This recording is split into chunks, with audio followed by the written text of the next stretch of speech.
Good afternoon. There we go. Good afternoon, everyone. Welcome to another New Jersey Constitutional Republicans virtual conversation. It's my great privilege and honor today to once again have our good friend, Republican, United States Senatorial candidate from New Jersey, Mr. Rick Mehta with me today. Rick, how are you? JR, I'm doing well. Thanks so much for having me again. Great to be here. Well, we always have a good conversation, and today will be as one as well, I'm sure. Now, you've got great news, big news this weekend, and I understand that you have a new campaign headquarters in Belmar, New Jersey. Is that correct? That's right. Yeah, it's a campaign rally site we opened up over at Attilas Gym in Camden County. Correct. That's right. And of course, Attilas Gym has gotten national recognition, Rick, because of the Murphy executive orders, which have severely affected their ability to make a living. And it's been indicative of the unjust, if you will. And what I would say, as we research the Constitution of New Jersey and our federal Constitution, the actual constitutionality of executive orders to begin with. But let's talk about the Attilas Gym and that situation. And as our United States Senator, what you think you'll be able to do to affect that situation and correct the injustices that have been given down to these people. Yeah. Thanks for bringing that up. So let's talk about it because I had conversations with these guys for some time now. Really disappointed to see the direction that the state was taking this with this gym. I mean, it really felt punitive from every single angle. And when I went down there to meet with them, now I'll tell you, these guys have a very tight operation. As many of you may or may not know, JR, I used to oversee health inspections with the health department in DC. And so I've done inspections for every hospital, healthcare facility, nursing home, long-term care facility, restaurant, pharmacy. I mean, you name it, I covered it all. And so when you go through some of the basic elements of hygiene, safety, cleanliness, these guys have put in and implemented all of these measures, and you see that, they haven't had any cases spread due to their gym being open. Everyone uses safe social distancing and following the precautionary measures as one would expect during this time to put what, everyone knows during a public health crisis, you put in something called risk mitigation plan. Right. The government, to talk a little bit about historically with them, the government started to become punitive. They shut them down, they arrested them, then they had to go before local council, they had their business license revoked, and then they were being charged $10,000 or $15,000 a day for a quote unquote staying open. And I couldn't stand on the sidelines anymore. And I said, you know what? Let's call out the hypocrisy here. And more importantly, for me, it was about protecting and supporting small businesses. And, I'll tell you, their members were more than enthusiastic to become volunteers in my campaign. And as you know, we've been making historical firsts here in New Jersey consistently, and we made another historical first for signing up the most volunteers overnight. So we had some 20,000 new volunteers joining the Rick Mehta campaign. And it's great. And so look, we know that political activities are exempt from the executive orders. We've seen Governor Murphy himself standing shoulder to shoulder during BLM protest and other, whatever causes he feels and he deems important. But the truth is, people do have constitutional rights. People do have individual rights that need to be protected, while at the same time having, what we call a social contract or responsibility to the society. And both of those are very important. But the issue here is how Murphy's picking winners and losers, how he's deciding one is okay and one isn't. And the crux of it, as someone who comes as a former public health official, is that you do this based on good science or whatever science is available, or at least some form of epidemiological data. Now, we've had 3 months of this going on, and he hasn't still provided, his health department hasn't still provided one iota of evidence that could be supportive of their decision to keep the gyms closed, or their decision to keep indoor dining closed, or their decision to keep movie theaters closed. So from here on, every single day since we entered into an agreement, which I talked to Ian and Frank. I said, gentlemen, why don't you join my finance committee? Why don't you join me? And we're going to stick up to the tyranny. We're going to stick up for constitutional rights. But most importantly, we're going to stick up for our small businesses who are getting crushed. I mean, the governor himself has said, look, the Bill of Rights is above my pay grade. And when you have a governor that says that, that means he's degraded the American dream. And my story, many of you know this, so I won't get into it, but I've lived the American dream. And so that to me is personal. And I will do whatever I can to make sure that our American dream is protected. And these gentlemen were, all for it. They agreed with it. They believe in the cause. They believe, to put policy over politics. And they knew that I was the guy that was stepping up and, protecting small businesses against Governor Murphy's, winners and losers game that he's playing with people's lives. That's right. And Rick, in the first clause of the New Jersey Constitution, Article 1 says that people are inherently given a God-given right to acquire, possess, and to maintain property. And no law can abrogate that. But yet these executive orders have clearly done that. So these executive orders are indeed unconstitutional in that respect. And it's important for Republicans like yourself, as well as us, the constitutional Republicans, to identify and to teach the public. Executive orders are nowhere found in the Article 5, which is the executive branch of the New Jersey Constitution, nor, Rick, are they in the federal Constitution. Matter of fact, all legislative power is given to the legislatures, to the Assembly, and of course to the Senate. Of course, you are vying to be our next United States Senator, the first Republican since the 1970s to represent New Jersey. So don't you think that it's important that we continue to educate the public and show them, listen, these executive orders are unconstitutional. You've been given the right you've been given the responsibility as a senator and our House of Representatives leaders in Washington to make these decisions. Absolutely. Look, we've come a long way. There's a lot of case law on this. And so I think maybe it's important to kind of go back and talk about, the original case that allowed for, dissecting sort of who does what and which powers are given to whom, right? So we have the 10th Amendment. So at its foundation, there are basic state powers, which aggregated, they're generally known as police powers, or what you may know as parens patria, right? The ability for the government to kind of decide what's okay for the people. But that is held under what we call, strict scrutiny. And you also have federal power to regulate interstate commerce. We know that, right? To tax, to spend, and to attach, whatever conditions to spending. So we have that. So, for example, when it comes to, let's say, medicine or guns, we know that that's through the federal government. It's regulated through the interstate commerce law that's done through Congress, right? But the 10th Amendment allows for police powers, which public health falls under a police power. And so it is a state power. So, it frustrates me. Oftentimes I hear politicians and others say, well, President Trump did this or that. And well, the truth of the matter is the Constitution, delegates the power when it comes to public health emergencies to the state. So whatever happened in New Jersey, where we have the most deaths per 100,000, when you talk about epidemiological terms, you measure per 100,000 in New Jersey, that state power, it falls within Governor Murphy. Okay, it's, an enumerated power that the government has, the police powers, and it's to protect the common good, whether it's safety, health, and in some cases, morals. And it often falls within the legislator to decide. So the one thing I'll mention, JR, is that there are components to limit what we call a restraint of power. And one of the most important things that any elected official could and should do is not to exert their power, but it's to restrain their power, right? Yes.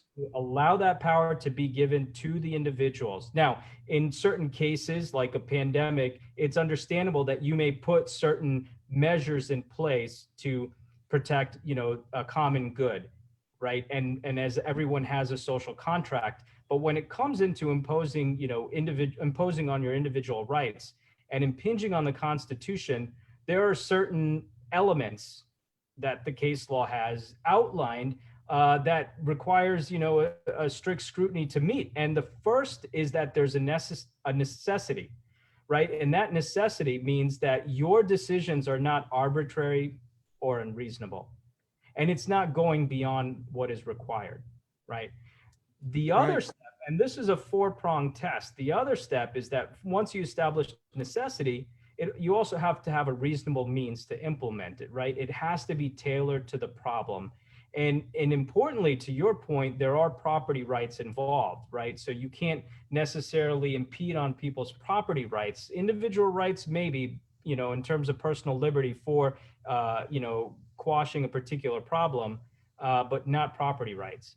And finally, it has to be proportional. It has to be justified, and it has to, you have to avoid harm, meaning it can't be cruel and inhuman. So that's important when we're looking at the assessment. And what I'll say is, as these cases, especially the case that's being brought on by the Trump administration, now the NJGOP is joining on to fight the vote by mail ballots. Voting is a constitutional right. And if you want to Mhm. upon using an executive order to change the process, then it's got to hit those elements. And I'll tell you, we know that there's a lot of palpable hypocrisy here. And so the governor has created a political chess game here, and he's really playing with people's lives. And so we stepped up here at Attilas to basically say, checkmate, governor. This is it. And so I hope he Yes. has the smarts not to impede on an active United States Senate campaign. Right. Of course, what Murphy and the Democrats did, Rick, was to look to two pieces of legislation. One created in 1942 called the Disaster Recovery Act, and then the Emergency Powers Act of 2005. And this legislation gave the governor power to make decisions in case of a threat. And of course, these were wartime after 9/11 with 2005, of course. And of course, we had terror cells in northern Jersey, and it would be important for the governor to make quick decisions that may not necessarily bring people to due process, if you will. And the same thing in 1942 when there were certain Nazi insurrectionists that were in New Jersey to begin with. But to equate that situation and the situations of war with a pandemic, to me, is woefully inaccurate. And of course, this has been used and exploited by the Democrats to implement these unconstitutional executive orders, which have hurt people like Ian Andrew Smith and Frank down at Attilas, as well as the 1.2 million unemployed New Jerseyans since the pandemic started. And this is why it's important, especially for you being a representative in the Senate, in the United States Senate, and our state legislators, to make sure that the reins are put on the executive branches, to make sure that they're not abrogating the Constitution and that they're fulfilling their duty, specific duty, which is to execute the laws that you make, not make laws themselves. Yep, exactly. And like I said, I mean, it comes down to this fundamental want or need by elected officials to make sure that they truly, restrain their authority. And that's Yes. something when I get to Washington, we're going to be looking at closely. The state, like I said, has a legitimate interest under the parens patria doctrine in providing care to its citizens who are unable to care for themselves. But that doesn't necessarily mean they continue to treat individuals as children. And so in effect, the way the government has invoked this doctrine, of which should be only touched lightly, he's taken a liberty to basically control individual rights to the extent that we've never seen historically. And that's why when people feel that their constitutional rights are under attack, and they may not understand it from a legal doctrine perspective, but they feel it, right? And that feeling is very palpable, they're not wrong. Their rights are being impinged upon. Right. And this is why we've decided to take a stand, both the Public Health Emergency Act, and what I'll tell you as someone who's a health law professor and a former health official, it cannot be used as a slippery slope. And it has been for years, kind of under the shroud and cover of public health. Public health is not sort of an catch-all excuse to impinge on constitutional rights. I'll give you an example. Oftentimes people that are advocates for taking away guns use public health and say, well, gun violence is a public health issue. We have to Right. study it as a public health issue, and therefore we can invoke some of these doctrines of a public health emergency or crises to impinge on our Second Amendment. And that's unacceptable. I've said that from day one, that we need to watch this sort of encroachment and use of public health on our constitutional rights. Otherwise, it's going to be, the biggest slippery slope we've ever seen. And again, look, there's no doubt there's a pandemic. There are concerns, mortality rates, but we've seen a trend downward. With the transmission rates have been the lowest. We've flattened the curve. We've achieved our goals, and then the goalposts continue to be pushed. And those pushing of the goalpost really, for me, there just doesn't seem to be much more explanation other than for political interest. And now it's no longer about policy. And I'll kind of end with this thought. The other piece is that what we need now is not public health policy. What we need now is healthy public policy. And what the difference there is that when you talk about public policy from a broader perspective, you're including economic viability into the equation. And when you see New Jersey have the highest unemployment rates we've seen in quite some time, and you see so many people out of work, you see Cory Booker leaving for recess without giving any explanation to the people of New Jersey in terms of what he's going to do to get stimulus money, that's a problem. That's a real problem because real families are being hurt. No question about it. While he goes house hunting, but Right. But Rick, I just want to say, we had Ian Smith on our program, and we lost him halfway through due to problems with the internet. But I congratulated him on being very respectful and doing everything that he's done, very, very gentlemanly. And I was very impressed with that. And of course, he has a legitimate grievance, and we suggested a right of petition to address, the government would address these grievances, First Amendment right. And but I was very impressed with the fact that they did all their due diligence and making sure that the gym was clean, and no one has been affected with COVID since they've been open. And I've really, the reason that he's gotten so much attention is because of the way he's conducted himself, for one thing. But I also want to ask you this question, because you're going to be a United States Senator, Rick, and you'll be involved with confirmation hearings on potential judges before the Supreme Court. Now, just a few weeks ago, or a week ago, we saw where the New Jersey Supreme Court gave the $9.9 billion borrowing scheme that Murphy and the Democrats passed, which is indeed unconstitutional.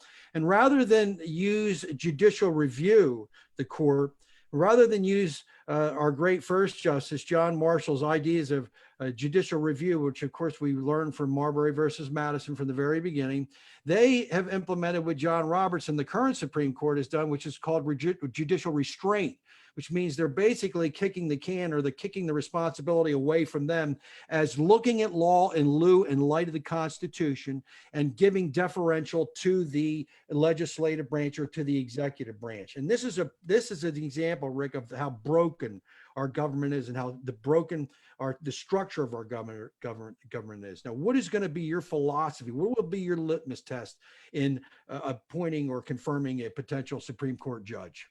Yeah, so that's a great question. So I'll tell you right now, I'm not going to be a one-issue senator, other than making sure that they have a deep respect to the Constitution. We're going to have to review their past history and how they've ruled. I am curious about their philosophy about legislating off the bench. I will be curious about their positions, both their when they support the majority opinion and when they write for the minority. That's going to be very important. And whether or not they are fundamentalist in their review of the Constitution. I mean, you've seen, as I mentioned, and probably sound like a broken record, but if anything this pandemic has done is open up to how fragile our Constitution is when government gets involved, when the executive branch gets involved here in our state.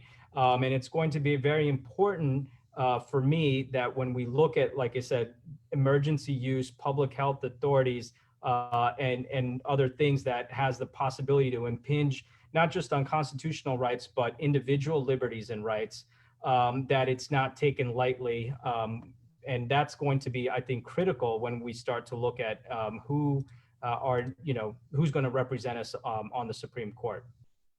Right. And last week, Rick, you did a very interesting interview with David Wildstein from New Jersey Globe. It was a very informative interview. I would suggest people find that and look that up. And one of the questions he asked you is that since 1970, there have been plenty of Republican candidates who've run for senator, and yet the people of New Jersey have continually voted Democrat. And I would suggest that your candidacy is very, very different in the respect that you're actually going into areas that most people have not. You're talking about initial Republican Party principles, and you're teaching and educating voters along lines that normally may not vote Republican. And I think that's what gives you a great potential to win this election, don't you? Yeah, thanks, JR. I appreciate that. And as I mentioned to David, I'll mention to you, I am proud to be the first person of color to win the nomination for the Republican Party. And in fact, tomorrow, if people are watching, join me in Newark at 2 o'clock. We're going to meet with small businesses. There's an assumption that the values that the Democrats put forward, if any, always align with minorities. And that's actually not true at all. And when I go and talk to folks, about what I stand for and my conservative beliefs and my values, they're surprised because it aligns with theirs. And then I say, well, I'm a Republican, and they're even more surprised. And I say, look, it's time to put policy over politics. This is what I stand for. This is what I've always believed in.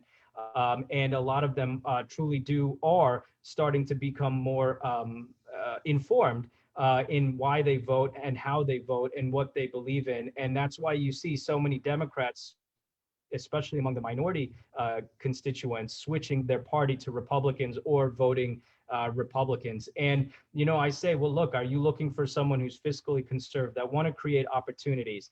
I say, I don't need to talk about the failures of Cory Booker. He does a good job of that himself.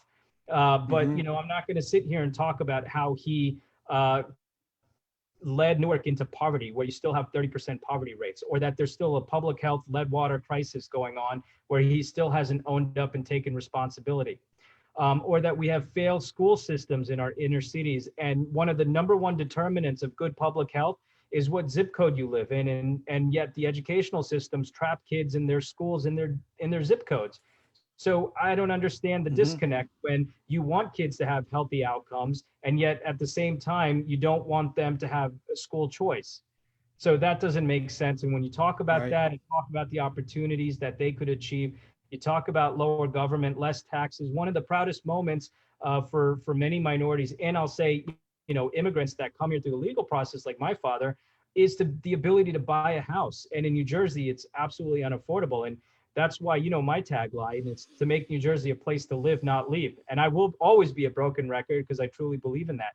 And I also believe in generational wealth too. Children who don't have much, or their parents don't have much, the ability for them to accumulate wealth over time. But you can't do that based on the policies. And I absolutely love this candidate from Maryland, Kim Klacik, who's a friend of mine, who put out a viral video talking about the failed policy of Democrats. Absolutely brilliant video. And if you haven't seen it, then you must live under a rock. But I'm telling you, it's so smart, and it's applicable to every single major city in the United States. And New Jersey is no different. When you walk the streets of Newark, which we'll be doing tomorrow, or Camden, they're absolute failures. And Democrats have had stronghold control over them for 50 plus years. And we haven't had a Republican senator that's been elected in 50 years as well. So New Jersey, we're not doing something right here. So it's time to change the platform, the policies, and make sure that the person who goes to Washington truly represents our values. That's right, Rick. And today, of course, we learned that for the first time in our 166-year history, that we do not have a platform during a presidential election year, which I believe is a grave disappointment. And we're actually going to be suggesting a 17-point platform that was written by Dr. Larry Arnn of Hillsdale College. and William Spalding back in 2016. We're going to be producing a video on that. But I think it's very important that we do indeed have a platform that's contemporary and that addresses issues so that people know what the Republican Party stand for. One of the great complaints that many have, Rick, is that there is no distinguishing between Washington Democrats or Washington Republicans. I think you're the exception to that, because you are clearly giving yourself, you're distancing yourself from those who do not specifically have important points. You're making important points. You're looking back to the initial principles of the Republican Party. And I envision you, along with men, working hand in hand with men like Josh Hawley from Missouri, Tom Cotton from Arkansas, Ben Sass from Nebraska. These men are genuinely constitutional Republicans, and I think that you will fit right in with those gentlemen the moment that you're there. What are your thoughts? Yeah, no, thanks for that. I agree. I mean, look, we need people who, the system is created that grooms people to go into politics as a business. And I myself, as you know, I'm not a career politician, and I'm not looking to make politics my industry. I've done a lot. I've raised a family. I've built businesses. I've had a successful career. And for me, it's time to give back. So, for me, it's important that I come in with my values. Now, not everyone is always going to be aligned with everything I say, but they damn well will know what I stand for. And transparency is one of the keys to that. And I think we don't have authentic leadership, people who tell it like it is and roll up their sleeves and then get it done. And so you may not like it, and you may like it sometimes, but you at least know what it is that I'm going to do and where I stand on the issues. And I think that's important. So for me, it's all about bringing authentic leadership back to Washington, and that's key. Great. Now, as we finish up, give us an idea what all of these new volunteers are going to be doing. Talk to us a little bit about the campaign, how we can get a hold of you, how we can get involved, and what else we can do to help the Mehta for United States Senate campaign. Absolutely. Well, look, it's no shortage of work and resources to run such a large operation. So for anyone out there that wants to get involved and donate, go to rickfornj.com. That's RIKFORNJ.com. Donate, get involved. Our volunteers are going to be staying healthy. They're coming to the gym. We're working out. We're exercising, not just our bodies, but our constitutional rights. We're making phone calls. We're going to be canvassing. We're going to be doing what I have built and build as the first true digital door knocking campaigning. We do have a virus. We will be respectful, especially of those that have our vulnerable populations. But we will be doing a lot of social media, like joining great segments like yours and other Facebook, Instagram, Twitter. So all of the volunteers that are coming in, they're getting active both on social media and on the ground, and we're really excited. So more things will be rolling out, but check us out. Come down to Attilas, come say hi. We'll be down there. That's great. Very happy, Rick, that you set that headquarters up there in Belmar. That was a great move. But again, thank you so much, Rick, for this conversation. We'll do it again in a couple of weeks to give us another update and how the campaign's moving forward. And we do thank you for the good conversation about our Constitution and talking about issues more in depth and hoping to educate our citizens and voters. So thank you very much, Rick. And remember, as Abraham Lincoln said, Rick, liberty to all. Thank you very much. Thank you. Take care.